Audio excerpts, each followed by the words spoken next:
What is going on, everybody? This is Nick here at Y4Turbo, and right off the go, we are playing NHL 17 GM mode, but I want to just have kind of a warning. This will be a slightly shorter video because this draft, we don't have a ton of picks in, and also it's the 2019 draft. It's really not that big a deal, but I did want to show you the retired players here. We got the Sedins going out the same year.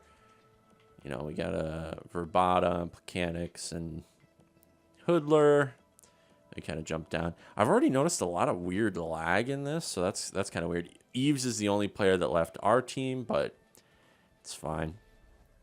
All right, so there are the retired players, and I don't think we really have many picks at all in this draft at all. So it's mostly going to be, this video is going to show you what we're going to have going into free agency. So, you know, potentially the lines can be kind of thought out through that. So Washington Capitals ended up winning the cup. We did lose again in the first round. We took it to 7, which is better than the previous year, but I definitely expected more from the team. You know, you guys were saying poise is a big factor. Just so I remember as well, I'm going to go to the league setting here and turn injuries off because I forgot to do so at the end of the previous episode. We're just going to have those on for the playoffs. So, and yeah, so other than kind of doing the draft, just remind you guys to go follow me on Twitch at twitch.tv/Y4Turbo. I think hopefully this weekend we'll do a couple test streams, and then early next week we'll begin some real stuff. But maybe we'll get some COD beta in this weekend or something like that. But that's a different video. That's a different discussion. Just letting you know that this is the time to follow because we are going to start the live stream schedule come September, early September. So it's going to be fun.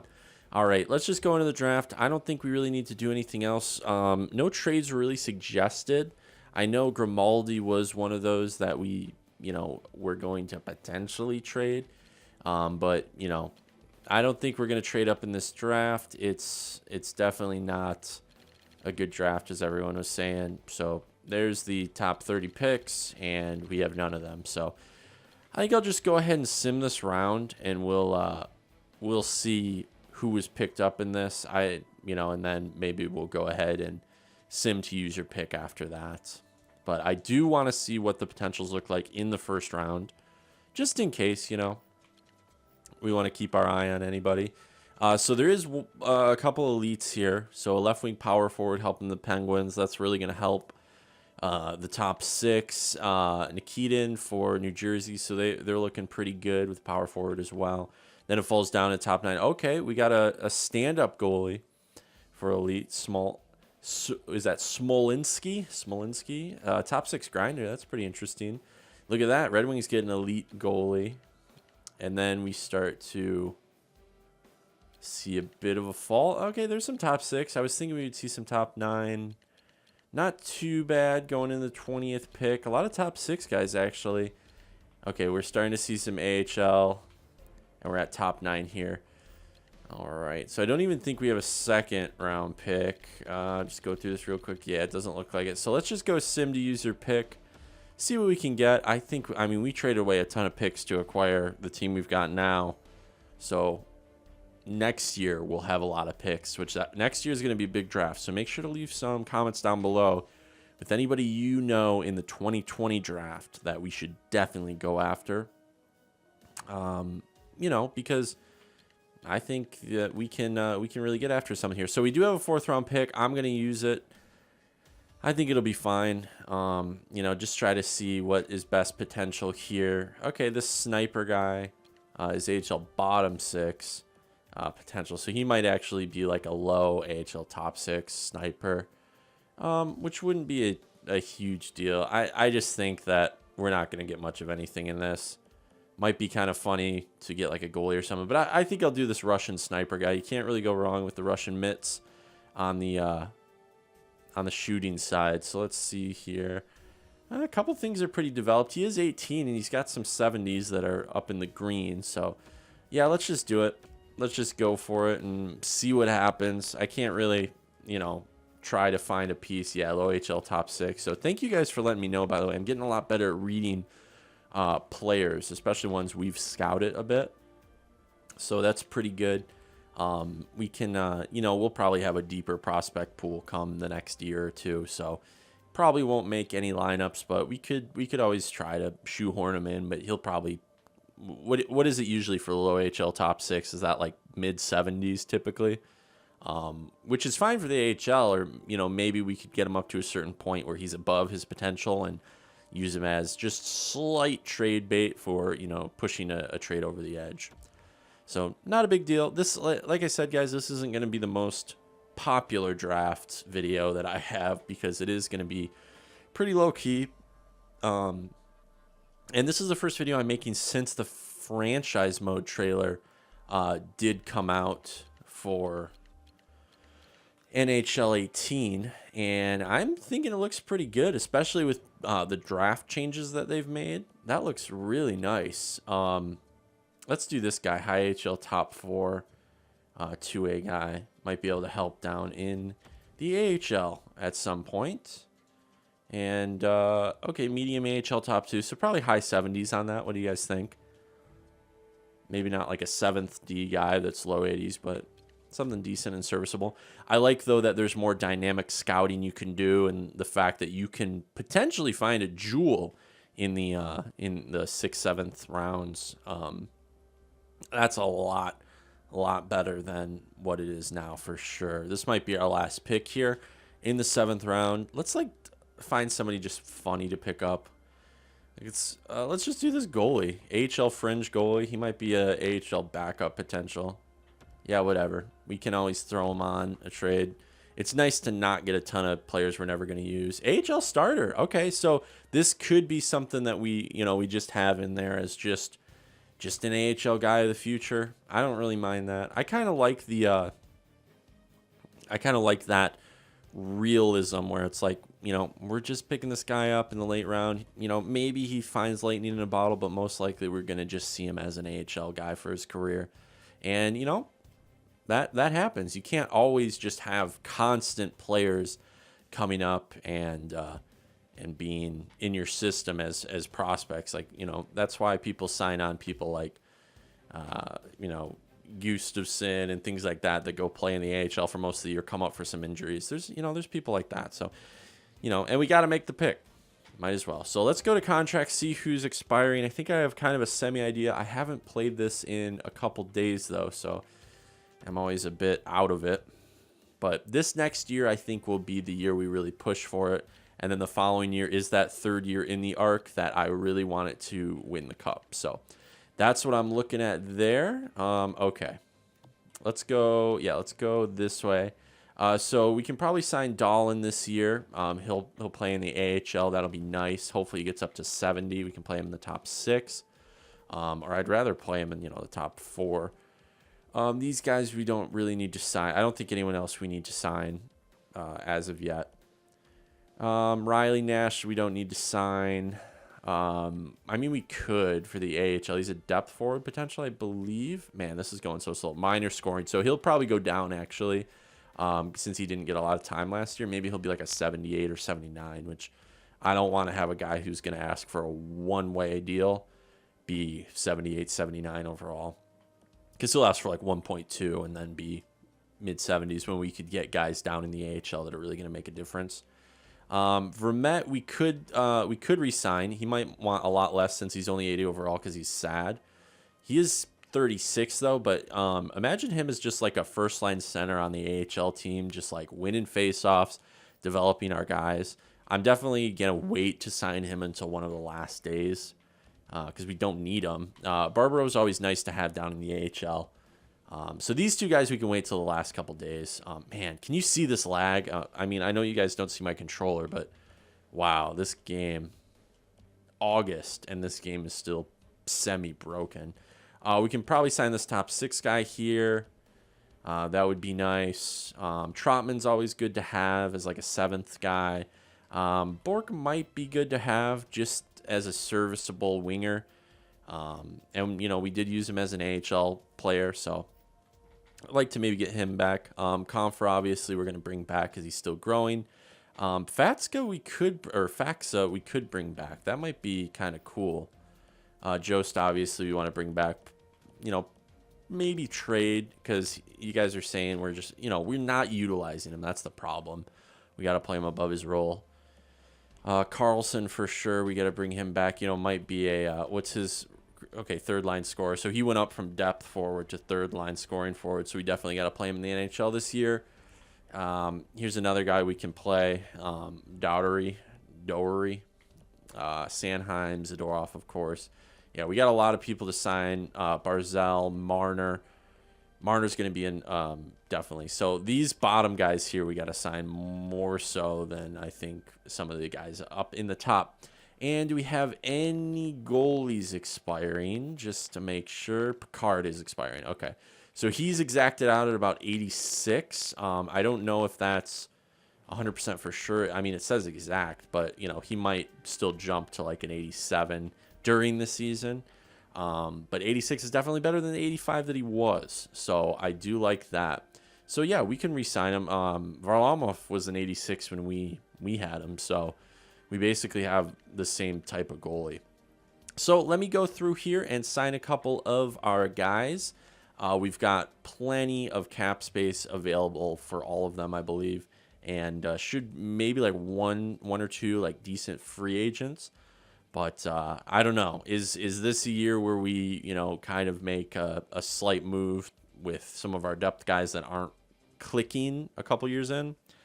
That can be decided later. But the next episode will be free agency. So let's go ahead and sign some of these guys. Drop the ones we don't need. Sign some depth guys, and then we can take a look at it. So I'll be right back. Just wait one moment. All right. Well, pretty weird change of events. No matter what I offered, even above what he wanted, Picard would not re-sign with the team. He wanted 6.2. I initially offered him the 0.85, which was like 5.4. He said no, and I'm like, okay, that makes sense. Offered him 5.7. Still said no. I said, okay, I went up by 300,000. Like, what could I do? 5.8, 5.9. It was getting down to the last days, so I'm like, okay, let's just snag him with the 6.2. No. Rejects it. So is that typically something that this could be a learning experience, and, unfortunately we got to go in a different direction or re-sign him as a free agent. Basically, in that situation, would I have gone 0.15 up in price? So sign him for like 6.4 or something, and he would finally do it? Because, yeah, he would not sign for anything, any different duration, no long-term, no short-term. The entire free agency, I was sending him a contract every single day. Never took it. Any price, any duration, he never took it. He said he wants to win now, and I don't understand, because everybody has grown to a point where we can win now, but maybe he knows something I don't. So let's take a look at free agents. Obviously, this throws a big wrench in it, but this could be a blessing in disguise. Obviously, Stolarz takes the wheel at this point, but we don't really want that. We'd rather pick up, a 90 overall goaltender or something of that nature. We do have 14 million in cap space, so I am not against trading for an elite player. I'm really not against it. It's August. We can make something crazy happen. Here's the goalies that are available in free agency, though, if it'll ever pop up. Wow, Jeff Skinner's up to a 90 overall. That's nice. Okay, do we sign Bobrovsky? I think yes. He's 30 years old. He wants 4 years, which I think would be fine at that overall. Sergei Bobrovsky coming to... Wow, look at that. He went down on his salary wanted. He wanted 6.225 from me. And now from free agency, he wants 5.7. Interesting. Have you guys had that? That's not a... I don't think that's a bug. I think that's kind of cool. Like, he just doesn't want to play for us. That's interesting. Maybe that was part of his whole plan when we did sign him, that he wants to go and play for somebody else.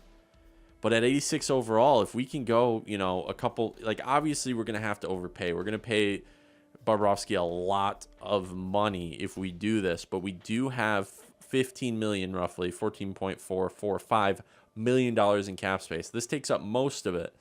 But does Bobrovsky get us into the playoffs? Yes. Does Bobrovsky take us past that first round last year? I think so. There were a lot of games that were very close that could have been saved by a stud. And does Bobrovsky possibly win us a cup in the next 4 years? Yes. I can firmly say we will get a cup if we sign Bobrovsky. So what do you guys think? 8.925 million. Obviously, we're going to have to pay above that, like 9.5 or something of that nature. Let me do actually the math right now. If we did that 0.15 or yeah, 0.15 above that, what is that? 8.925 times 0.15, and then that would be an additional 1.33 million. So yeah, we're looking at a lot more. We're looking at like 10 million for him if he wants that 0.15 more, because it's such a big number.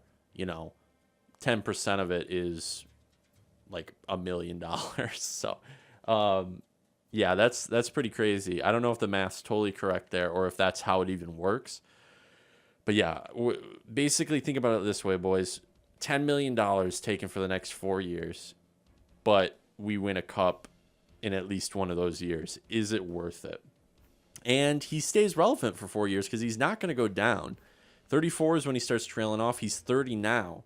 This guy is an absolute game-breaking stud in this game. EA loves Bobrovsky, especially in HUT. Like, it's so hard to score on him. So, I don't know. He probably simulates pretty well. And obviously, they weren't able to keep him there in Columbus. So, he's on the market. It's that agility that really helps him, I think. That's always been kind of a heavily weighted stat in the goalie category. So, let me know what you guys think on that end. On the other end, we do... And we can always trade players to open up more cap, by the way. Grimaldi, things of that nature. Whoops, I meant to go... Oh, it's just taking a long time. Also, when we look at, oh my gosh, this is going so slow today. I'm like, yeah, what is happening? NHL 17 is falling apart, guys. I do not know what's happening. I'm just waiting for it to crash and we can end the video.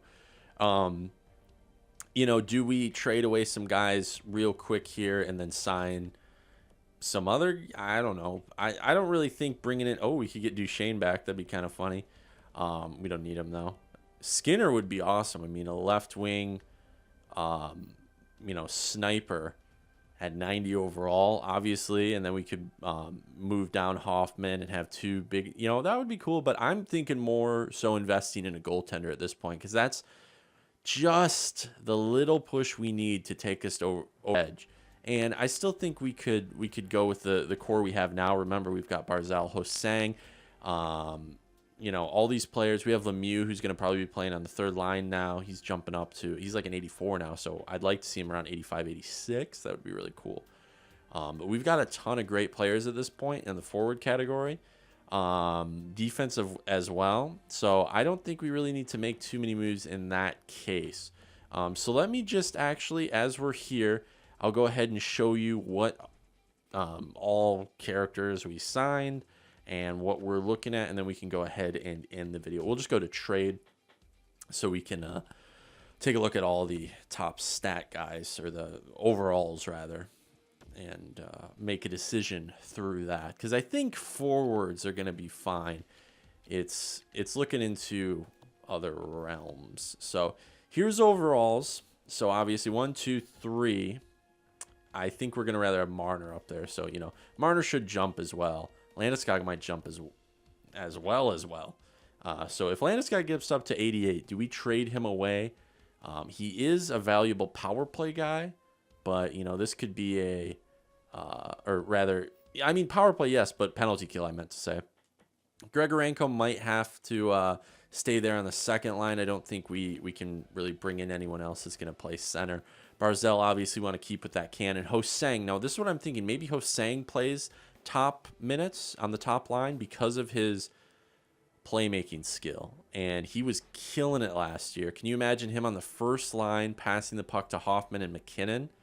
That's gonna be dirty. Still got Boyle, Lemieux. So this is, if we count 12, 1, 2, 3, 4, 5, 6, 7, 8, 9, 10, 11, 12. And then down here, we got a couple of these guys. So these guys are going to come as well. So we've got a lot of guys that can play some minutes. So we're probably going to have to make some trades. You guys are saying maybe trading Comtois or Comtios, as some people say it. You know, he's still looking good as a left wing playmaker. He's taken a little longer to develop, but it's only been, what, a year, 2 years? And he's already up at 76, and he should jump up to probably low 80s. So I think keeping him would be a good option, and then trading someone like a Grimaldi. We could trade Lepsic. You know, these guys in a trade. I'd like to keep Boyle as a fourth-line center. I just think that's too dirty to have him down there. You know, you guys were mentioning Jost being traded away. I can see that as well because he's got a lot of trade value. And that would free up some cap space. And, you know, maybe we get more picks. Maybe we get a defensive stud to bring in. You know, I don't really know. I think our defense is pretty good, but, you know, and we signed a couple of these other depth guys. So that's what we look like in the forward department. Now, if we go over to defensemen, obviously some of these guys might jump slightly, but 1, 2, 3, 4, 5, 6. So we're probably not going to be playing Trotman. Remember, Marchenko can get traded because I don't really want to keep him as a 7th D. He's got a little bit of trade value. God, this is just lagging so much. There we go. He's got a little bit of trade value, and he's not really, like, he doesn't really fit in the system we're using.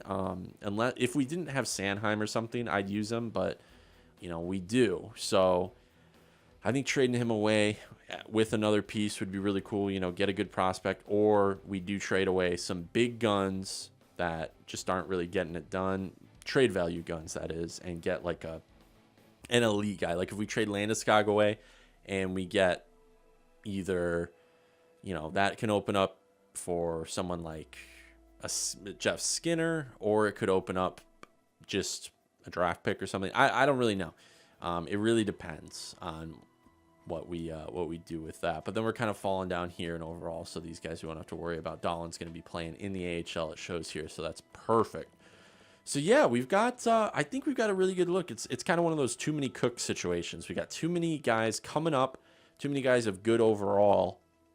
To kind of play on one team. You know, if we could have 2 franchises and mix them between the two, we could have 2 pretty decent teams, especially with free agents available currently. So this is a good year for free agents, especially some of those high 80s and a low 90 guy, 90 overall Skinner. I think it'd be so cool if we could make some trades before we sign anybody in free agency, and then get somebody like Skinner and Bobrovsky to come in just to be just like OP, completely OP. So let me know what you guys think. It is August, so it's a slow news month. It's a slow month for hockey. I am not opposed at this point in the GM mode to make some crazy trades, to do some crazy things. Obviously, this kind of threw a wrench into our whole plan, which is running with Picard this year.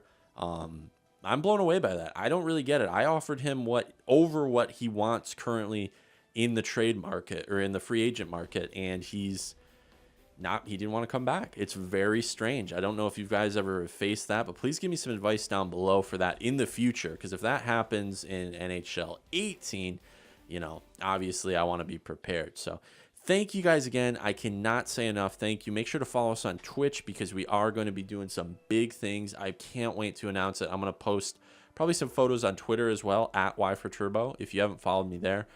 Just of some gear that I just bought for the stream. I just got like a raise at work, so I'm doing like a lot of big things for the stream and grabbing a couple cool things that'll make the production value a little bit better. So thank you guys so much again. Make sure to like and subscribe if you dug it, and we'll see you next time out on the ice.